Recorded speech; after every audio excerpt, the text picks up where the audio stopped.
My name is BeeLyn Naihiwet, and to me, solidarity means standing up to be counted among those who would not have you die. It's saying that I need neither convincing nor justification of your worth to dare to be counted among those who would not have you die. It means that my solidarity is my honor and that it is also for my honor.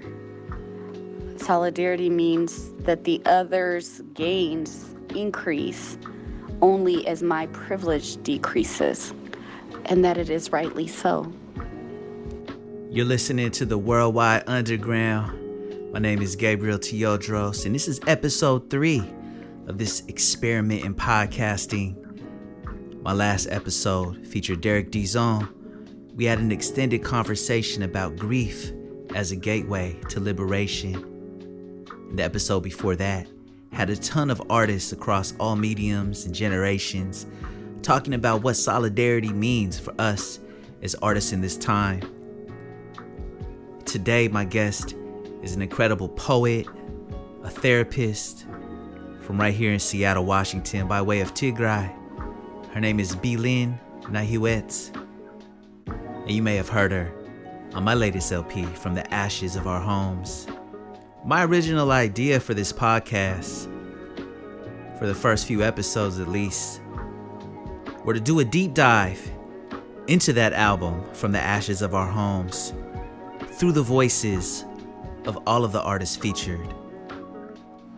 With everything popping off in the world, especially in Palestine and Gaza, it didn't feel right to just focus on an album, you know? But as BeeLyn reminded me off mic, this album, From the Ashes of Our Homes, has taken on a completely new meaning with everything going on in Gaza, Sudan, the Congo, and yes, Tigray. We get into all of that in this episode, as well as BeeLyn's journey in writing, and hope you enjoy it. You can tap into gabrielteodros.substack.com for more episodes like this, and the best way to support all of the work that we do is right there on that Substack. Appreciate y'all so much. Here's BeeLyn on the Tigray interlude from my latest LP, Ashes. My heart is a world. In it, Tigray is free. The land neither besieged nor looted. The air clear of strikes and slaughter.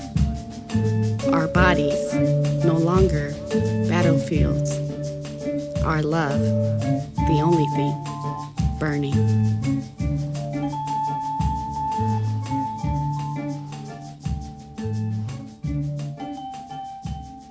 You surprised me when you came in to record for the album, because I didn't actually remember the first time we met. I thought I met you maybe through your sister Aksum, but it turned out that we had met like maybe a decade or so earlier. Can you retell that story? Yeah, we met at a poetry workshop. It was somewhere in the Central District, I want to say. Mm-hmm. You know, the details are a little fuzzy now, but yeah, it was about 10 or 11 of us. And I came in late. You guys were sitting in a circle. It was, pretty writerly vibes there. Everyone had their notebooks and stuff out. And I remember we were given a prompt. And we wrote and we got to sharing. This is actually kind of embarrassing, but I didn't identify as a poet. I hadn't written poetry. I don't even know how I caught wind of that event, but I went and saw you there. I remember you introduced yourself, and I think I might have just said my name. And then you read a piece that you wrote in the class. It was time to share. And I just remember thinking, I don't belong here. These people... Wow. Wow. I don't know what I was thinking. And so I slipped out because after you guys shared, it was you and one other person. I was like, there's no way I'm going to share. And I remember the first line of my poem. I still remember it was like, when I'm with you, I don't worry about rhyme. And I was like, I can't say this. I can't say this out loud. Ooh, that's fire though. Hold on. I mean, now looking back, I'm like, I should have just stayed, right? But I was intimidated because everyone was using big words and I felt like there was a form to some of the pieces. And I was like, I don't know the first thing about this. Yeah. Yeah. So I always remembered you from then. Yeah, that's so wild to me because you're a brilliant poet. You're on 3 songs on this new album. And when you told me that story, I just felt like robbed of an ally that I could have had in the community for all this time. I was like, oh man, what if we were more welcoming back then? Like maybe I would have grown up with you, like knowing you like closer for, because that was probably like 10 years before we actually re-met. Yeah. Yeah, it was definitely. Yeah. Yeah. It was like early 2000s or something. Yeah. I want to say. Yeah. That's such a wild story. Yeah. So you were kind though. You were welcoming. Everyone was welcoming. It was just, insecurity. And like I said, it was just my curiosity that led me to the space. And I was like, oh, I'm not ready for this. Yeah. I have to go do work privately. Well, I'm glad you did whatever work you had to do because the results are amazing. I mean, you put out your first book in 2020. I have it right here. It's called Plenty. 2021. Was it 21? Okay. Yeah. What was your journey as a writer like from that point, Yeah, so I've always written. I've always identified as a writer. That's my love language. That's how I think. So I've kept a journal as long as I can remember. But poetry was always this thing that felt like it was far too sophisticated for me, right? Like I enjoyed reading poetry and I have read as long as I can remember. But so outside of just writing for school, my undergrad, I have a BA in creative writing. So I thought I'd maybe be a journalist or some kind of fiction writer, but I didn't take either of those routes. And it wasn't until 2017, so 3 years into becoming a mental health professional, my life just took a turn. And yeah, in the middle of the night, this I don't know, I call it like some kind of reckoning was happening. And it was revealed to me that I needed to pursue the calling and that maybe I'd even picked up on it. But this was the first time where it was like, this is what you're meant to do it, or don't, but at least you can no longer say that you don't know what you should be doing. And so first thing I did in the middle of the night, I started Googling about, well, who can help me with this? And I ended up locating, I think she was calling herself a writer or poet consultant, a woman named Joy out of Denver. And so I shot her an email in the middle of the night and I was like, I have some thoughts. Could you, show me the ropes? And that was how Plenty came about. Did you have a bunch of poems written at that point by the time you reached out to Joy? Not a bunch, but I'd written some pieces. I didn't know that they were poetry is what it was. So in my email, I said, I've written some things and I've often gotten the feedback that my writing, even when it was academic and just sharing with friends and, people would be, oh, that's so poetic, but no one called me a poet. Right. And that was, and so when I emailed her, I said, I'd love to send you about 3 or 4 pieces. I don't know if it's poetry, but that's kind of what I'd like to get at. And so she was so gracious. She wrote me back and was like, definitely poetry. And she was like, it's not only is it poetry, she's like, it's good. And I just like, I'll take it. I'm going to choose to believe you. Yeah. And then what happened after that? After that, I just kept writing and sending it to her. I didn't know that I was I wasn't actually trying to come up with a collection. I had no end goal, but it was like something was telling me I needed to write. And circumstances of my life at that time, there were just a lot of things stirring with family and my childhood. Also being a therapist, I'm thinking about past and present. So a lot of things were taking place internally. And so as I wrote, I just, send it to her. Maybe I write in a week, and by the end of the week, send her the pieces and get her thoughts. And I think it was her that said, I think this is a book. Wow. Yeah. And so I was like, are you sure? And what she would do is, she'd tell me about what was working, what were my strengths, and what areas did I need to develop, because I didn't have any formal poetry training. And so, that's how it came about. And before I knew it, I had a whole batch. Yeah. And so I went through and picked the ones that were speaking to each other. And that's how Plenty was born. That's beautiful. That writing partner and having that person that can be honest with you is so clutch. It's so key. Like, I'm glad you found that even virtually. That's a different story than most like writers that I've talked to, finding What do you mean? Finding someone online, like, so many people I know, like, they might have another friend that does it, or they meet someone in person, or they go to a class. Like, yeah, that's dope.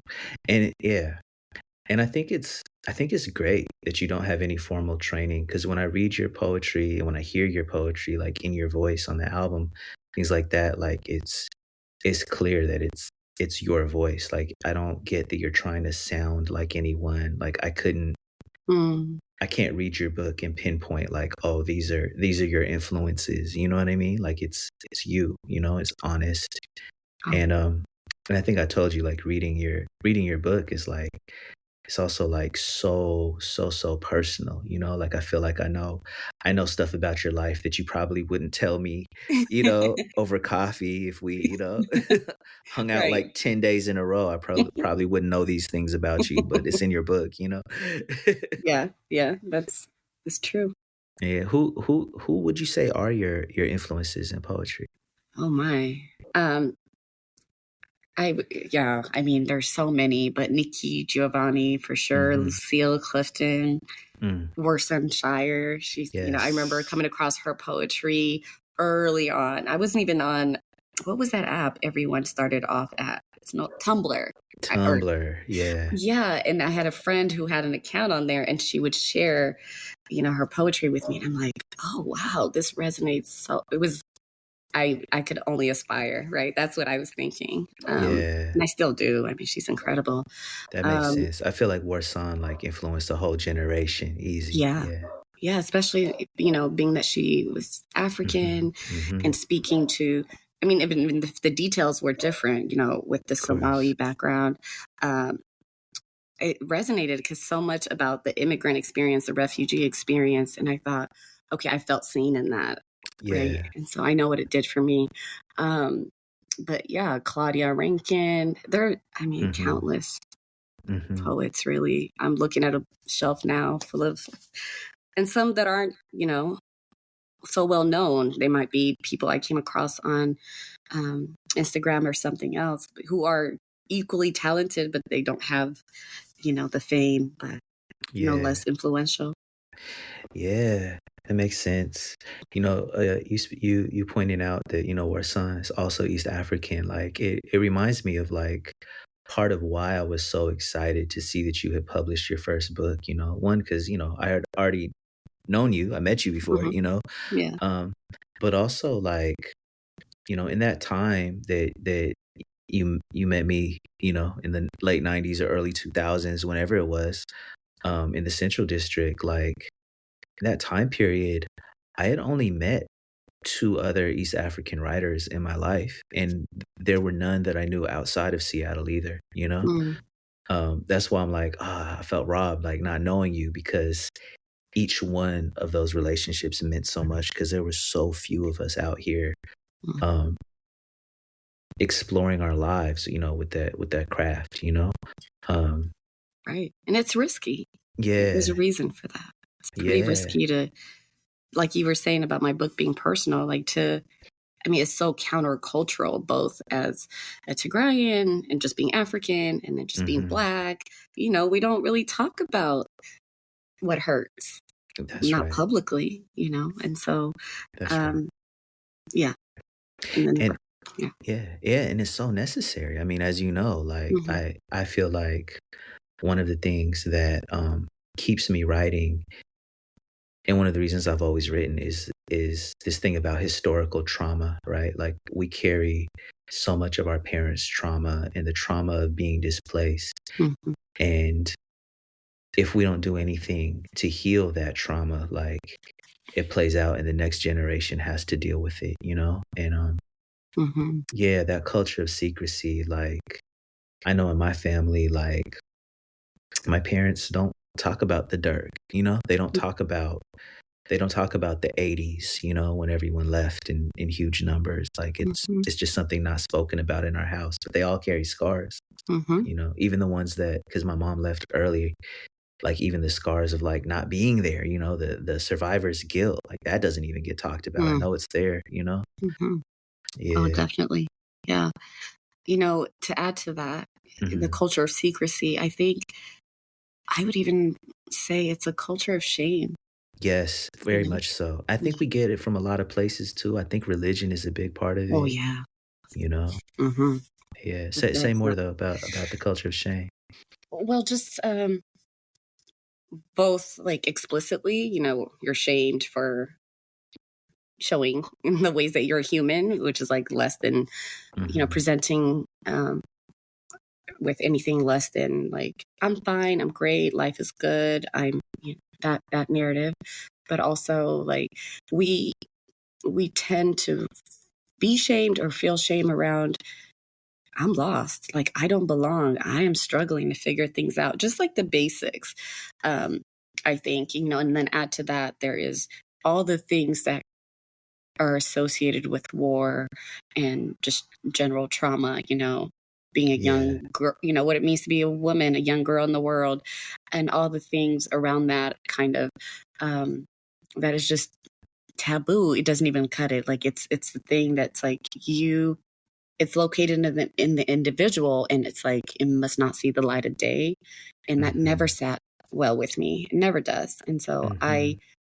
as risky as it is, I like to challenge myself. It's important to me to challenge myself to just air it, to say this happened. If Yeah. nothing else, just to say this happened, Yeah. and maybe that allows someone else to be like, this happened too. Absolutely. Absolutely.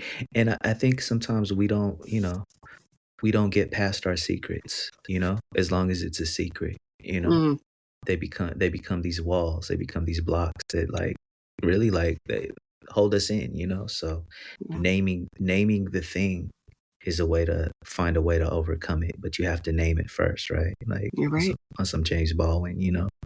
Um yeah. You know, some of the poems in your book that really hit home, that I thought were really powerful were some of the poems to your sisters. I was won- I was wondering like how has your family responded to your poetry? Oh my sisters are my favorite people in the world, for one. Yeah, yeah. So they're so supportive. They're incredibly Mhm, supportive. They're proud. Um, I think along with that, that's not the only um, feeling around, having a poet or someone who's publicly, discussing their life that involves you. So I mhm. think on some level, not that anyone's ever said like, I wish you wouldn't, but I think I can sense some of the discomfort, even if it's not directly about, that person. Just even talking about my dad, for example, I'm and talking about my own relationship and all the ups and downs therein, it's gonna mean something to my sister that who has a similar or different relationship with him, right? So Mhm. it's in a way, it's hard to tell your story as a sibling and not have it be also their story. Right. And so I do feel a sense of responsibility about how I'm bringing them along, and Mm. maybe, you know, not that I need permission, but I do feel I have their consent because they don't. I mean, they're the ones that are like, my sister's a poet and here's the book she's written. They're just, because I'm not good at all that like promotion stuff, but often when people find out about my work independently, it's because one of my many siblings has been, raving about me or something. So I think that's how I found out you had a book published. Probably my sister Aksu. I think that's how I found that out. And I was like, what? So excited. Yeah. Yeah. But wow, at the end of the day, it's your story, right? I do feel like my story is mine to tell, and everyone will just adjust, right? As long as you're not doing any harm, it's important. Right. With my music, it's obviously like it's also very personal. I hurt someone's feelings one time because I admitted something in a song that I hadn't talked to them about, and it impacted. I was processing a relationship, basically. And they found out in the audience while I was performing the song, and I felt so horrible. Like ever since that moment, I've when I write a song that involves somebody else's life, I go and share it with them first to get their consent to share it. Yeah, I call it my sample clearance because I'm sampling from their life. Yeah. That's great. Yeah. It's something I just learned to do because I never wanted to be in that position. I never want to hurt anyone with some words, unless I do, right? Or unless communication has become. I mean, there's a few songs I can think of where communication with the person was no longer possible, or it just wasn't happening anymore. But I still needed to say something, and I wanted them to hear it, even if other people heard it. Like there's songs like that too. So yeah. That's I think that's good practice when it makes sense. I do think on some level that, by just the fact that someone's in your life, it doesn't necessarily mean, or a part of your story or experience that, they have to approve of what you do with it, with what you do with your own experience, whether it's of them or something connected to them. Yeah. So for me, it's like, it's a risk I'm willing to take. And it's like, if the relationship is solid and strong enough, we can talk about it, right? And there can be repair if it results in some kind of tension. But as a writer, if you worry so much about what someone's going to do with your work, then you cease to write authentically. So for me, it's like, I had to write like I had all the freedom in the world, because otherwise it wouldn't be as honest. I'm glad you said that. That's real. Yeah. That's super real. Good advice for writers out there. I like it. Thank you so much for getting on my album. I'm hoping we could talk about. My pleasure. I love your album. Thank you. I love it. It's so. I mean, I pretty much know most of the words, if not all. I do listen to it. I do think it's your best. Thank you. I was so honored that you asked for me to join the project, because it's something dear to my heart. Just thinking about home and what we do with ashes. Yo, thank you so much. It means so much. I really think your perspective was necessary. Especially on songs like Soul Cries or Dust. Like. What is home when it turns on you? Is it still home? Was it ever home? You know now that home is where the hate is, where the heart knows no peace, and so it goes, falling to pieces. Try to keep it together as you run for cover, as you rush to gather essentials for your escape. Go and keep going, and dare to look back at the devastation.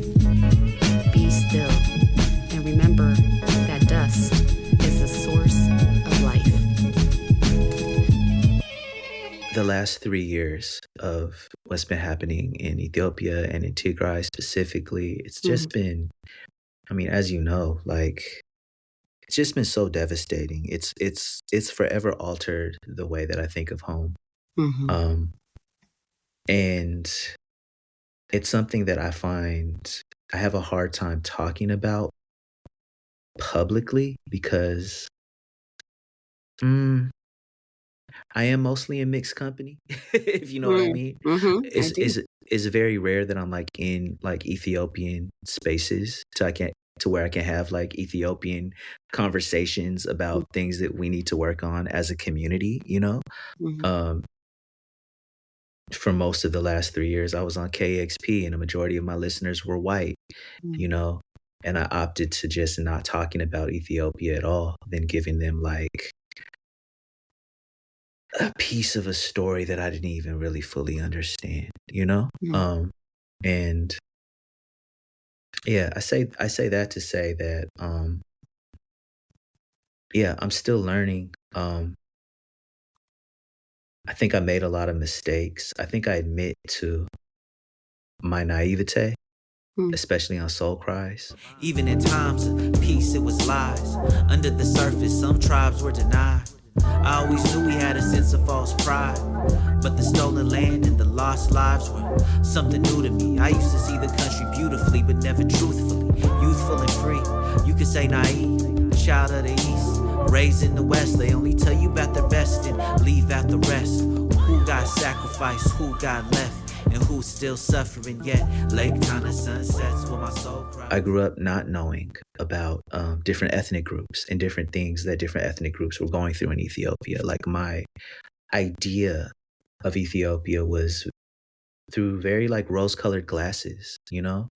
And the genocide, you know, in Tigray was something that rocked my whole sense of home, you know? And I know that that's so super lightweight compared to like what you and your family and anyone who is like has loved ones in the middle of it had to go through these last 3 years, you know? And I couldn't possibly like have spoken to those things as much as like you could and you did, you know? So yeah, it really meant a lot to have your voice on those songs, you know? Yeah. I thought it was, it shouldn't be, but I thought it was courageous of you, to be honest, to have me on as a Tigrayan, you know, just thinking about, because the Tigray genocide has largely felt like an issue for Tigrayans and no one else, and especially of Ethiopian descent, people of Ethiopia. So I thought, okay, like, do you remember? I was like, I need to say Tigray here. It's very important because Tigray gets erased. And so because there's been so much fallout for people, for all of us, there's been a lot of loss around just even saying Tigray, even saying there's a genocide happening in Tigray, that we've lost, you know, friends and all kinds of connections and opportunities, which is, of course, all worth it because dignity is foremost. But I thought, okay, you being Ethiopian and having a Tigrayan, I just thought that must have taken some courage because surely you would get some pushback. Yeah, it's, you know, maybe, I don't know. It's one of those things where it's like I didn't even think about it like on that level. I was like, yeah. For me, I kind of already got the pushback way before even like coming to these songs, you know, which was through stuff that happened online on the internet, you know. And it was interesting, like if you don't mind, I want to get into the story a little bit, you know. I think you know some of it. But you know, I think it was, I don't remember the timeline anymore. I think it might have been later in 2020, you know? No. Sorry, later in 2021. Yeah, that was, really. Yeah, so we were like some time into it. I think we were like 6 to 8 months into it, right? And I remember when everything popped off, I wasn't immediately aware of it, you know? Because I don't have family there, you know? And then when I did start hearing about what was happening in Tigray, it was kind of through a filter that I wouldn't say was fair. You know, it was very much skewed to the Ethiopian government. Like it was through that filter, through their narrative, you know, and it contradicted what people were saying. And honestly, it wasn't until like seeing, I mean, you, your sisters, you know, and a few other people that I know through the arts talking about like, yo, I can't find my relatives right now. Then it became like super real, you know, and I started looking into it. And sorry if this is triggering, but no, it's quite all right. I mean, it's the reality. yeah, but like the fucking like rape, like as a tool of war, like that, like those stories in mass numbers, like that just broke me, you know. And I remember I made a post about it, you know, and whatever, it was just a real short post, you know. It didn't get much response. I don't think a lot of people saw it, you know. But then a couple weeks later, there was a call out that, you know, an open letter I signed, Artists for Palestine, right? I signed it, I shared it, and immediately, like in my mentions, were a lot of people upset that I had spoken out about Palestine, but I hadn't mentioned or been vocal about what was happening in Tigray. People were upset with me, and I get it. I'm not mad at those people, and I never was, right? Some of my people were, you know, and I had to tell them, like, yo, chill. Like, if your family was in the middle of this and you felt like you were completely alone, and there's other Ethiopian people that have a voice, that have a platform, and they're not speaking to it at all, I would be pissed too, you know, and I wouldn't care about their feelings or being cordial or any of that. I can't fucking find my relatives. You know what I'm saying? So I completely understood why people were calling me out, and they had a right to, you know what I mean?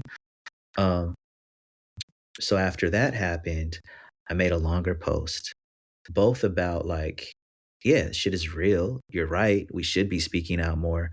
And also, there was kind of this thing about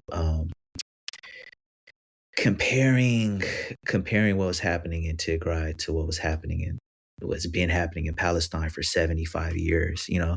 Like I felt like that's not a fair comparison either, you know, and it's not helpful to compare those two things, you know. Yeah, no comparison isn't. Yeah, I think I recall, right? I recall some of that. I got so much blowback from that from both sides. I got people angry at me for not saying enough, but I got even more. I got anger from people that they were mad at me for speaking up and even saying that there was a genocide happening in Tigray from members of my own family. You know, yes, that's you what know? I mean about the pushback. Yeah. So I feel like the pushback, that was a very long way of saying like I kind of already felt the pushback just from that little moment, and it was pushback that didn't even happen publicly, you know. So when it came to inviting you on an album, that was just like, man, I hope she'll say yes. Like that was it. Like that was my yeah. My only concern was like, dang, I hope she says yes. Yeah. That's it. Yeah. Well, I felt and still feel a responsibility to raise awareness about Tigray genocide. So any opportunity I want to take, you know, to the extent that I'm comfortable, of course, but I want to take advantage of, because so many people still don't know. People are just learning about Tigray now, you know, because of what's going on with Palestine, you know, bringing it to current events and so there's sort of this resurgence of information coming out about Tigray again. So yes, I was going to say yes, because it's my duty. You know, I felt I owe that to my people, owe that to my family, both, you know, those who were killed and those living. Right. So you lost people in the middle of that too. I don't know anyone who didn't. Yeah. I don't know anyone who didn't. I don't know a single Tigrayan. I'm so sorry. Yeah. It's so wild because like for people like that are not from Ethiopia, who don't understand like, you know, just how incredibly like diverse that one country is, like, you know, over 80 different ethnic groups. And you can be from one part of Ethiopia and literally just not know anyone in the other part. And it's one of the things where like, even while, you know, people were really vocal and really opinionated one way or another on the internet, like a lot of people I felt like they wanted to call themselves an expert as to what was happening in Tigray because they lived in Addis. And I'm like, no, those are two different worlds. You don't get, if you don't have anybody in Tigray, you don't know, Right.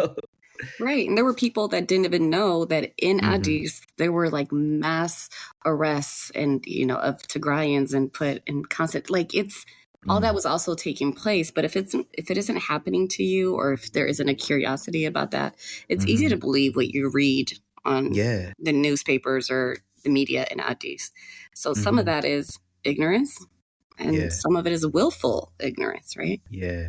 And some of it is done by design too, because, one thing I knew immediately was, you just can't trust news coming out of Ethiopia when it's through the government's media, which is basically all the newspapers and the television is government media. Like we don't have different channels of news out of Ethiopia. It's the government story and then this independent media, social media, word of mouth, people on the ground, that kind of thing, so right. Yeah, it can be really confusing and hard to get like accurate information, I find, Yeah. Yeah. And even right now, like I'm hearing about more violence like in Amhara. Yeah.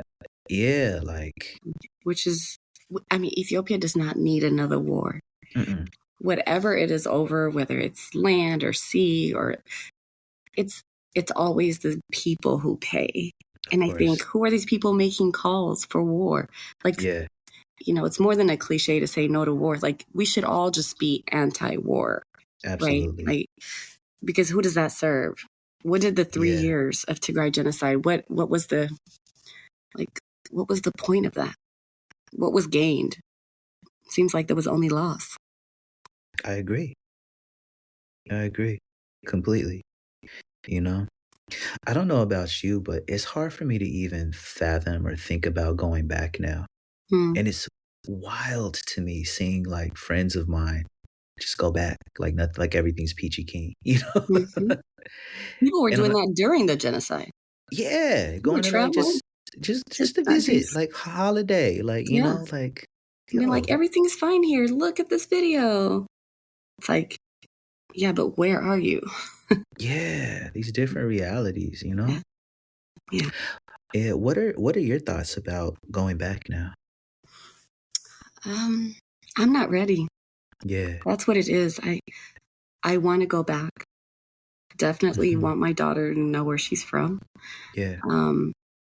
But I have a lot of healing to do, Right. Because it's not in the past yet, there's the gunfire, the warfare stopped, but with the siege and not, people are starving. I have family members, my phone, now that, there's telephone access, there's people asking for food all the time. And there's so many people to try and support. It's overwhelming, right? And that's okay. It's a privilege to be burdened, right, by that. But to be emotionally, I think I'm not ready. I have not recovered from the past 3 years. It changed me in a way I haven't even begun to process. I had to go back to therapy, my own therapy. I had to go back and say, I want to make sure that my greatest fear was, I don't want this to change me. I don't want to be the thing I hate. And I felt I was at risk. My heart was hardening. It was like I could not bear to just anything Ethiopia was like starting to pain me to a degree that I just know isn't healthy. And so I'd like to get to a better place, and I don't have I'm not talking about forgiveness, but I just mean to be able to feel collected and gathered internally, to be able to go and not feel triggered left and right. Yeah. I feel you. I feel like it's wild because I don't have people that were in the middle of it, and I don't want to go back for the same reason. I feel like I will be triggered. I feel like, don't let me meet people that took part in this, I don't want to like go there and suspect that people have been a part of it, or, you know, like, I don't want to go to a place where I'm going to be surrounded by these fights, these conflicts, these arguments anytime it comes up, you know? And I'm somebody that doesn't even have people in the middle of it. So I can't imagine how deep that must be for you, you know? Yeah. And also, you know, grappling with the realities of the losses, right? Like, you know, we weren't there for funerals and people died that I love. And so I'm like, I don't know. I'm going to need more time. Maybe another couple of years. Absolutely. Yeah. Are there any jewels that you've picked up from therapy that have helped so far? Yeah. Oh gosh, my therapist is amazing. Well, what she says is, I don't know if it's, she says that my greatest tool is also my wounding, and that it is because I feel so deeply, but that's the thing that's going to keep me from becoming hardened and sort of wanting to, you know, not consciously, maybe. I can't imagine that I'd want to hurt or harm anyone, but just to be unempathetic to other people's plights. And so that I continue to feel my experience, to not feel the need to just say, okay, like, let's move on. And because I feel so deeply, I can feel all there is to feel, and then maybe get through to the other side of that. And so just continuing to make space and be present to what's happening. And that's for all of us, you know, even as a clinician, I know that. Yeah. Yeah. And I think we're most at risk when we don't feel. That's right. So. That's right. Yeah, it makes me think of my pops a little bit too. You know, he's a Vietnam War vet, and I didn't know that. Yeah, I don't think he ever went to therapy about it, but it completely shaped the rest of his life. You know, for one, he joined the anti-war movement the day he got back and has never turned back. My dad is still at every protest to this day, handing out leaflets that he wrote with his comrades, you know. Yeah.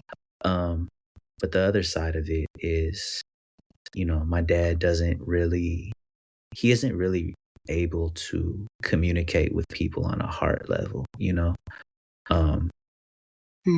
It's hard for him to connect with people on anything that isn't related to war, imperialism, the things he's fighting against, you know. Like, he's still, I think in a way, still very much in that conflict, you know, and ending all kinds of conflicts like that might arise, you know, around the world. He's like consumed by it. Completely. Yeah. Wow. Yeah. Yeah. So I don't know. I think about that. I think about our families, like all of our families in the diaspora, right? Like, we've all been displaced by a conflict, whether it was, you know, which generation, you know, which generation's conflict was it, right? And the things that our parents had to do to survive, and what we can learn from that and what we can do differently, you know? Yeah, because that's all we can do too, right? We can't do anything about what's happened, but now we can make different choices and try to even just change the framework for those who will come after us, so that they're not fighting the same systems we're fighting. Absolutely. Right? That led to displacement. Absolutely. Yeah. What do you wish, if anything, that more people knew about Tigray? Oh, I don't know why that makes me emotional. I'm sending you a hug I'll take over it. the wires. I think there's been, unfortunately, a very successful campaign to dehumanize Tigrayans. The thing with what's, the genocide of Palestinians that is happening now and has been happening all these years, obviously, that's brought up a lot again for me, because there are so many parallels. The ways that Tigrayans, even the words like rebel, which technically isn't as bad as it gets, but there's just been the language used to describe Tigrayans has been like, likening us to animals and terrorists and unruly, all just this negative, as if we're not human beings with blood and heart and love. And so I just wish people knew, and I think they're starting to, or maybe that's my hope, but for any people, not just Tigrayans, or Tigray, but that there's beauty in all of us. And there's also less than beauty in all of us, whether that's that to be human, for a Tigrayan to be human doesn't mean that we need to be perfect, that's not what it means to deserve to live or to deserve to not be killed by the hundreds of thousands, right? So, I mean, it seems simple, but I feel that if Tigrayans and Palestinians and all oppressed people, Black people in America, right? If we were seen as human as everyone experiences themselves, then that may do it. That may at least lessen the harm, if not eliminate it, So just to know that we're people like everyone else. We love. Absolutely. Yeah. We rage. We have many flaws. Yeah. Yeah. It's hard to hate someone when you know their story, when you really learn their story, Yeah. I think it becomes impossible if you open your heart to it, Yeah. You recognize yourself in them. Yeah. Exactly. Yeah. I was gonna ask you why you feel it's important to speak up for Palestine now, but I feel like you kind of answered that already. Oh yeah. How can I not? Right. How can I not? It's horrific. It is, again, no comparison, but on some level, it's to me, worse than what's happened in Tigray, in that there was a time when I thought, surely if people could just see what's happening in Tigray, if they could just see it, then, they would believe it and be moved to action. But we are seeing what's happening. We're watching these videos. There are journalists and people who are risking their lives to bring that to our screen. So and still they're being massacred in the way that they are. And so, yeah, I can't, I don't have a choice. I have to say something. At the very least, I have to bear witness. I have to share their story. Yeah, absolutely. And continue to learn more about it. Absolutely. Yeah.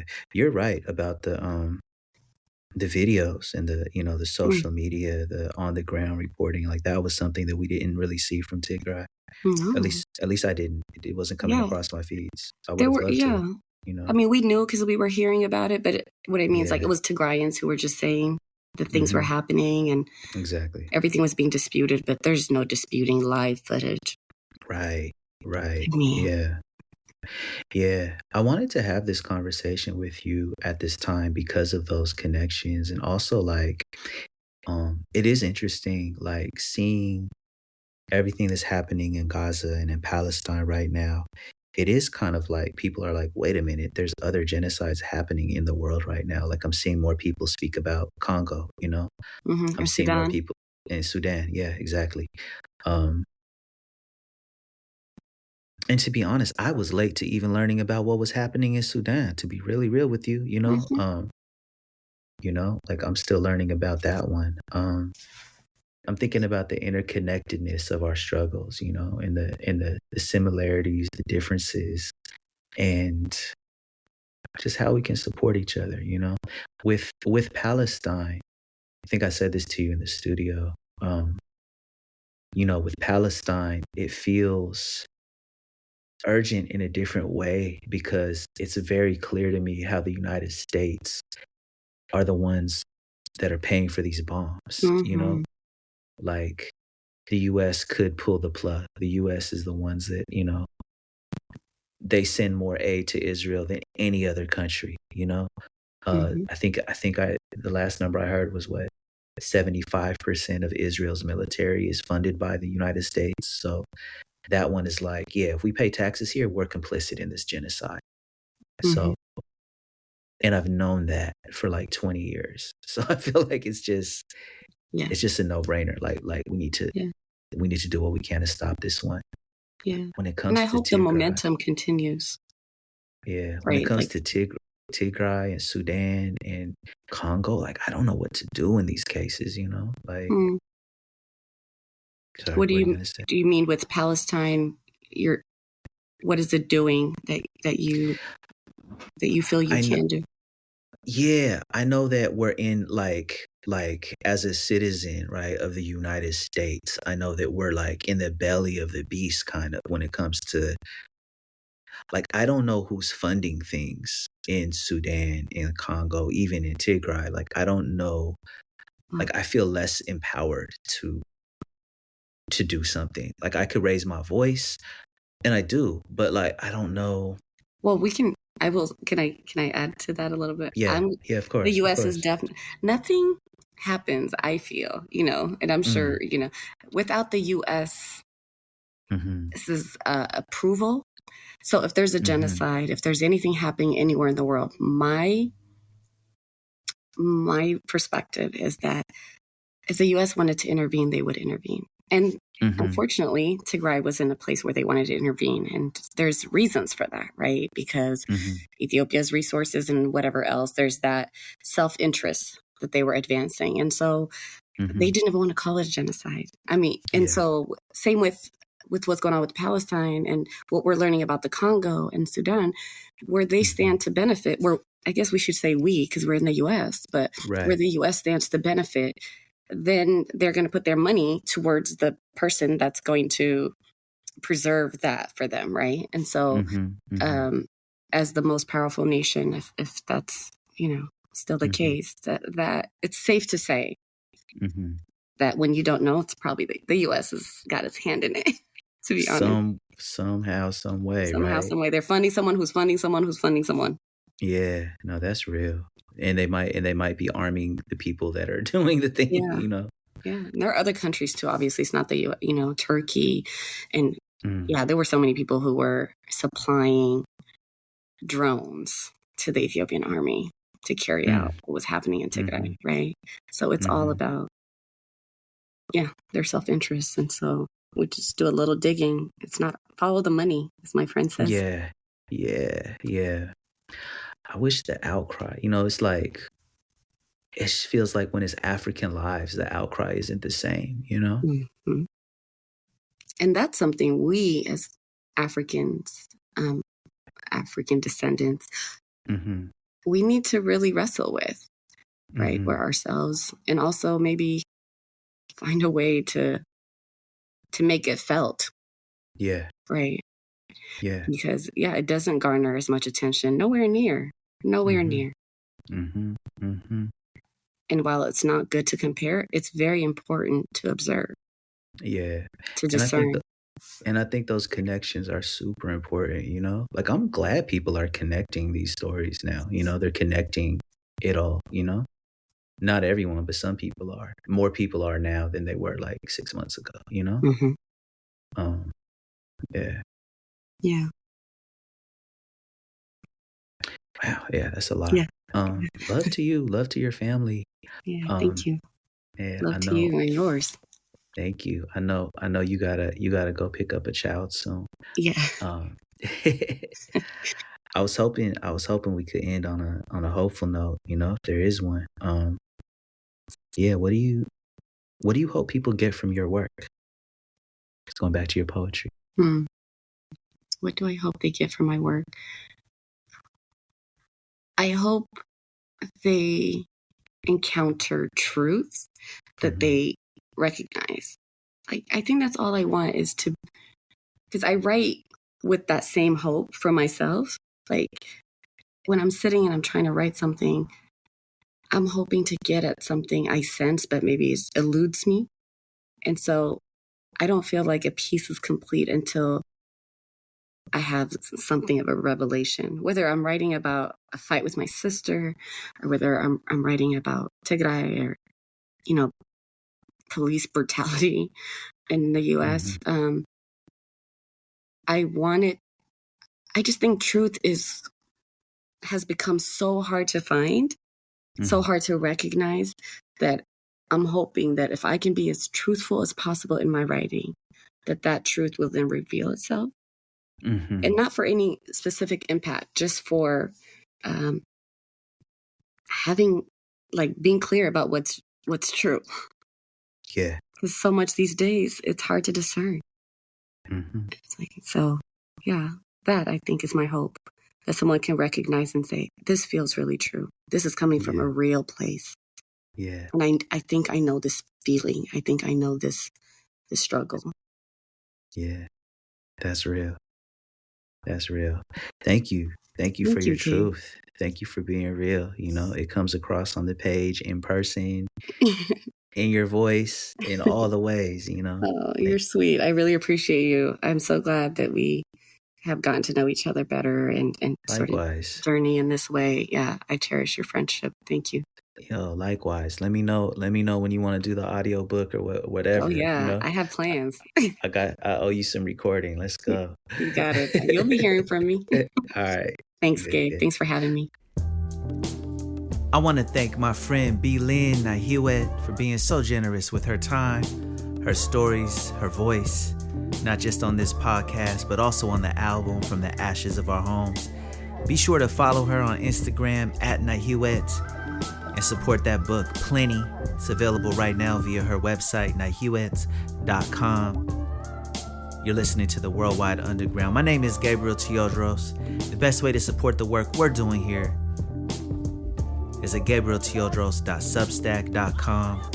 You can become a subscriber, support it at any amount that makes sense for your budget, and we'll keep bringing you new stories, mixes, music, audio storytelling, and more every single week. Appreciate you all so much for rocking with me every week. Till next time, be good to yourselves, be good to each other. Free Palestine. Free all oppressed peoples across this planet. And we'll be back with you very soon. Peace.